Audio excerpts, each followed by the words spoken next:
Hello, welcome back to my channel. Kembali lagi sama aku, Reti. Hari ini aku bakal sharing nih tentang hidup aku yang mulai minimalis. Jadi, awal mula akhirnya aku memutuskan untuk hidup minimalis adalah berawal dari hidup aku yang ngerasa stuck.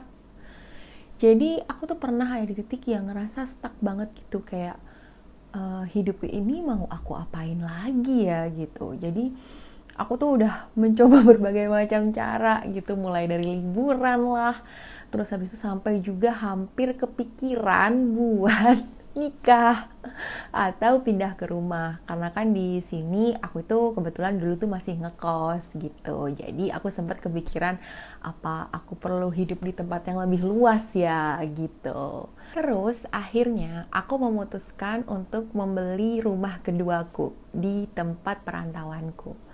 Tapi siapa tahu gitu ya, ternyata pandemi datang. Akhirnya karena aku sadar incomeku akhirnya berkurang cukup drastis, akhirnya udah nyicil setahun buat DP, ternyata aku memutuskan untuk membatalkan membeli rumah itu.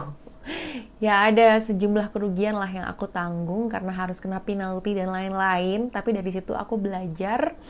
Cuman keinginan aku untuk pindah ke tempat yang lebih gede itu gak terbendung lagi gitu, karena aku ngerasa oh maybe hal ini nih yang bisa bikin aku untuk merubah hidup. Akhirnya aku memutuskan untuk kontrak rumah atau sewa rumah, di mana rumah ini tuh ternyata lebih gede daripada rumah yang mau aku beli sebelumnya. Nah, rumahnya akhirnya aku dapet yang sesuai dengan keinginan aku. Jadi mulai dari master bedroom yang gede, terus kemudian fasilitas di sekitar perumahannya seperti jogging track, kolam renang, arena buat bermain gitu-gitu, dan juga kawasannya yang hijau. Nah, akhirnya aku memutuskan untuk aku kontrak rumah ini selama 5 tahun. Jadi lumayan ya, dengan 5 tahun itu aku bisa dapat harga yang lebih murah karena kan langsung bundling, apalagi yang punya kebetulan juga mau berdiskusi buat pembayarannya itu diangsur selama 1 tahun, dan itu ya cukuplah sesuai dengan kemampuan aku. Setelah itu kurang lebih 1 tahun di rumah ini aku mulai impulsif tuh ngisi rumah lah, kan rumahnya kosongan ya, jadi aku ngisi rumah, renov rumahnya, bahkan ngabisin lumayan banyak uang. 1 tahun berlalu gitu, akhirnya aku pikir lagi kan, wah kenapa hidup aku masih ngerasa stuck aja ya gitu. Akhirnya kayaknya bukan ini nih masalahnya.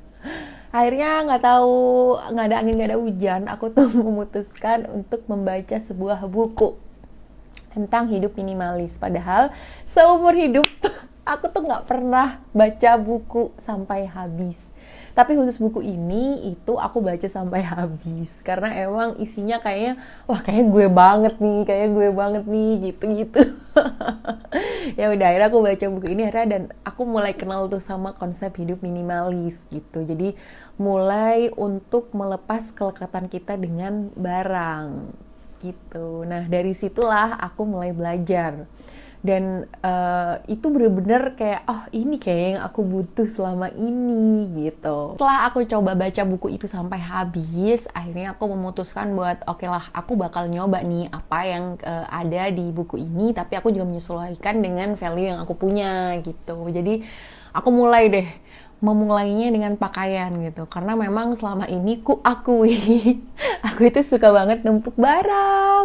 Tidak, jadi misal gitu ya, aku suka sama satu barang ini karena aku pikir kayaknya ini susah deh carinya, ya udah deh aku beli satu set gitu. Bayangkan betapa konsumtifnya diriku. Gitu deh. Terus setelah itu aku mulai deh dengan pakaian. Aku keluarin semua pakaian yang aku punya, dan ternyata wow, jumlahnya itu hampir 1 kamar. Aku shock dong. Terus akhirnya aku pisahin pakaian-pakaian aku itu menjadi ke beberapa kategori gitu. Yang memang spark joy, terus yang enggak. Nah, yang enggak itu aku bagi jadi 2, untuk memang dibuang, dikasihkan ke orang atau dijual gitu. Jadi spark joy menurut aku itu yang pertama adalah yang aku butuhkan. Terus yang kedua itu adalah yang memang aku inginkan. Dan yang ketiga itu yang bisa memberikan aku percikan kebahagiaan gitu. Jadi ketika aku pegang itu kayak gitu kurang lebih. Nah, hal ini itu aku lakukannya nggak bertahap tapi sekaligus. Jadi aku ngelakuinnya itu di 2 hari, yaitu Sabtu dan Minggu full. Sampai punggung aku tuh rasanya aduh sakit banget.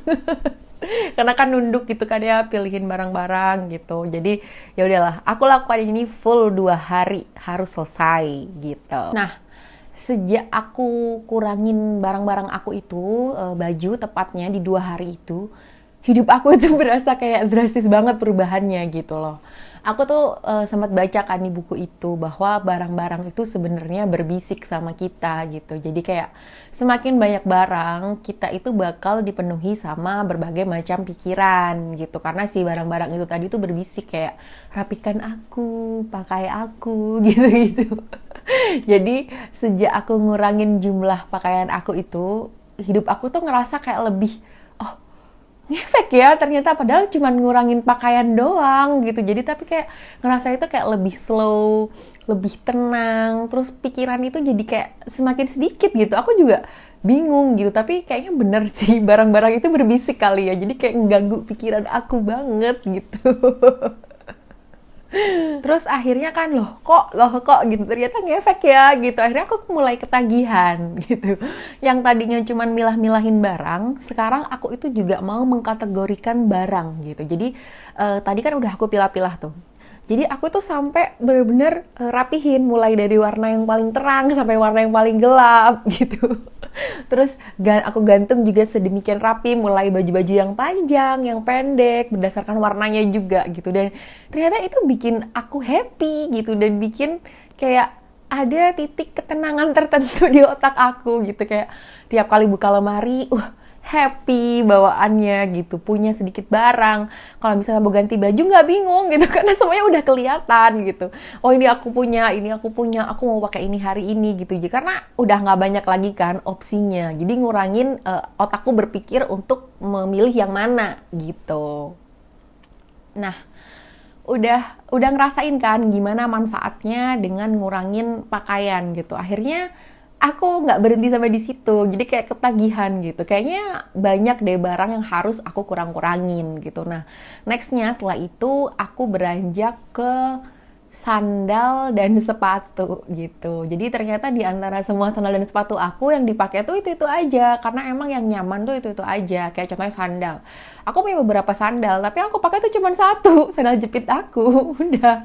Akhirnya yang lain ya udah aku keluarin deh. Ada yang memang udah nggak layak aku buang, ada juga aku kasih orang, ada yang aku jual juga gitu.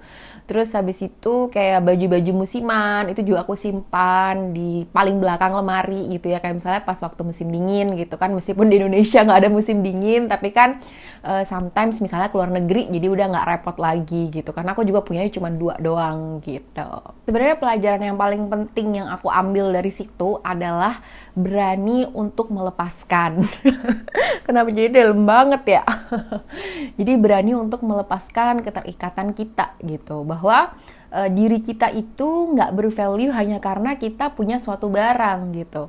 Value yang ada di diri kita itu muncul ya karena emang diri kita gitu loh, bukan karena barang-barang yang kita punya gitu. Jadi dari sejak itu aku mulai bertahap mengurangi barang-barang aku gitu, kayak kertas, buku, segala macam ya aku kurang-kurangin lah gitu. Yang mana yang itu emang nggak esensial buat aku punya gitu. Dan dari situ aku juga sadar gitu bahwa oke, ini aku, ini diriku, ini yang aku mau, ini yang aku butuhkan, dan ini yang aku lepaskan gitu. Jadi aku sudah lebih enjoy menjalani hidup, lebih happy, lebih ringan, dan lebih tenang tentunya. Itu adalah awal perjalanan aku memilih untuk hidup minimalis dan apa yang sudah aku dapetin sekarang gitu. Nggak cuman itu, dengan aku berprinsip mulai menjalani gaya hidup minimalis, itu juga jadi bikin aku melakukan 2 hal besar dalam hidupku. Bahkan ini mungkin nggak pernah aku pikirkan sebelumnya. Yang pertama itu resign. dari kantor gitu. Jadi aku sekarang udah bukan karyawan lagi, aku freelancer mungkin ya, nggak tahu udah ngapain di rumah, yang penting bisa berpenghasilan gitu. Dan juga aku melunasi semua hutang-hutangku. Nah, buat ceritaku tentang resign dan melunasi hutang-hutang ini aku bakal bahas di next episode. Sampai jumpa di episode berikutnya, dan jangan lupa buat kalian komen-komen boleh banget ya, kayak mau request, mau aku ceritain soal apa nih, kayak misalnya gimana sih caranya gitu buat mulai secara fakta, apa sih yang aku lakuin tuh boleh banget, atau mungkin cerita resign aku, atau mungkin gimana caranya aku lunasin utang-utang aku juga boleh banget. Jadi buat kalian jangan sungkan buat komen, subscribe, like, dan nyalain loncengnya supaya ketika aku nanti upload kalian bisa langsung dapat update-nya. Oke, sampai jumpa lagi di episode berikutnya, and see you. Oh iya, jangan lupa buat kalian juga follow Instagram aku di @reti_ncs, TikTok aku di @reti_ncs, dan juga pastinya subscribe channel ini. Pamitan lagi deh, bye-bye, see you!